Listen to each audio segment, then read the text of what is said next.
About the Cold War is a very important concept. There's no country in the world that's more Cold War conscious than China. China view the entire international system as this endless struggle between the Chinese socialism with Chinese characteristic, and the rest of the world. So they want us to forget the systemic, political, and ideological differences between the two systems.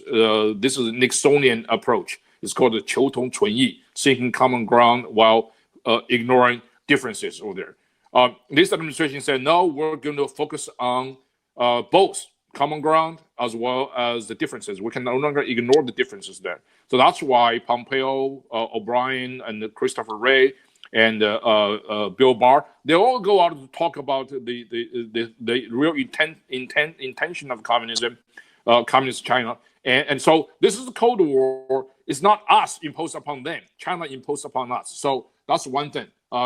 Secondly, and then Cold War, this is not a Cold War like with the Soviet Union. In this Cold War against Soviet Union, the West has a consensus not only about the capability of the Soviet and its the threat it poses, but also we have complete agreement about the nature of the communist system.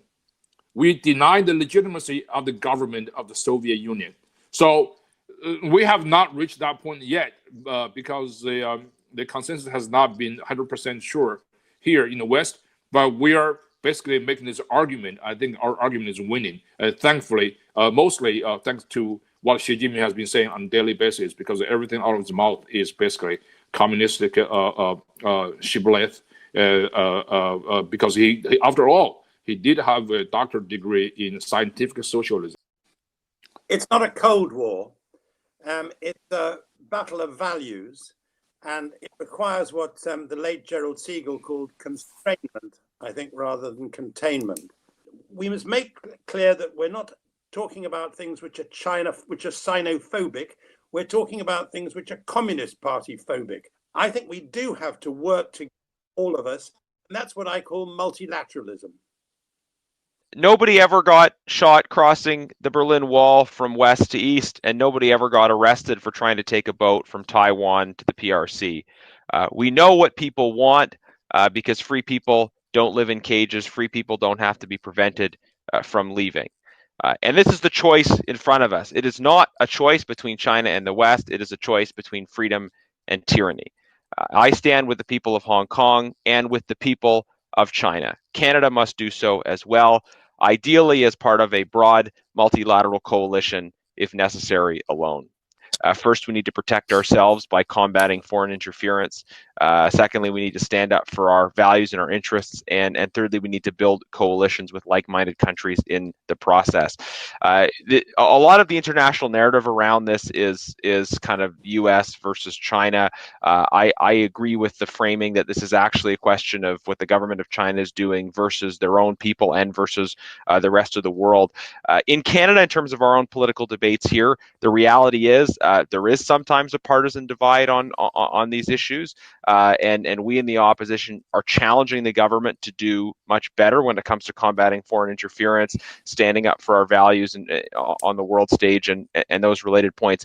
I think there's this unique pathology, unfortunately, that sometimes exists within some elites in Canada, where especially within the current government, where they're always trying to be different from what the United States is doing. So we saw this a little bit at points in the past where governments are trying to always kind of establish space between our position and the American position. I think it is much wiser for us to take positions that reflect our values and principles.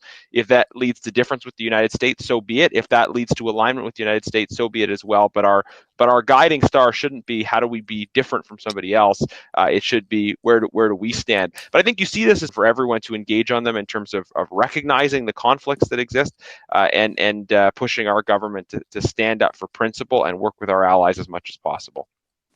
Just about every liberal democracy in the world recognizes China is a threat.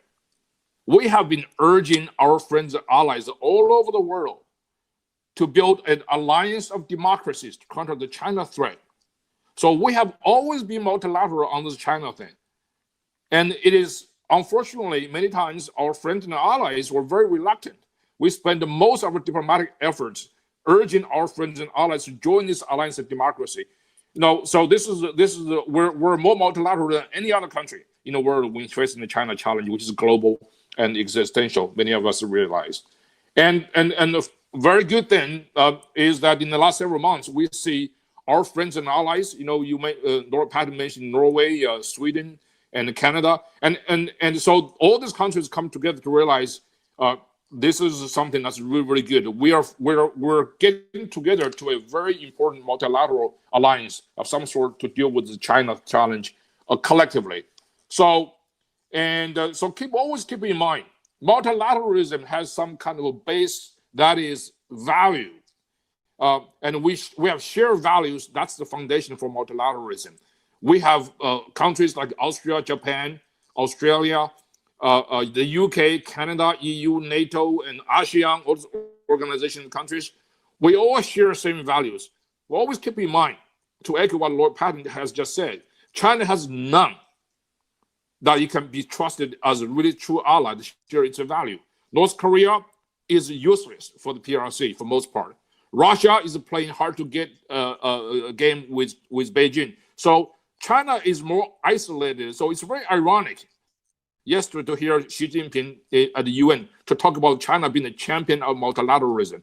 That is a complete reflection of lack of self-awareness. The liberal democracies should act together to find some common solution to this problem. And this has never been a problem between China and the United States. It's a problem between China and the rest of the world.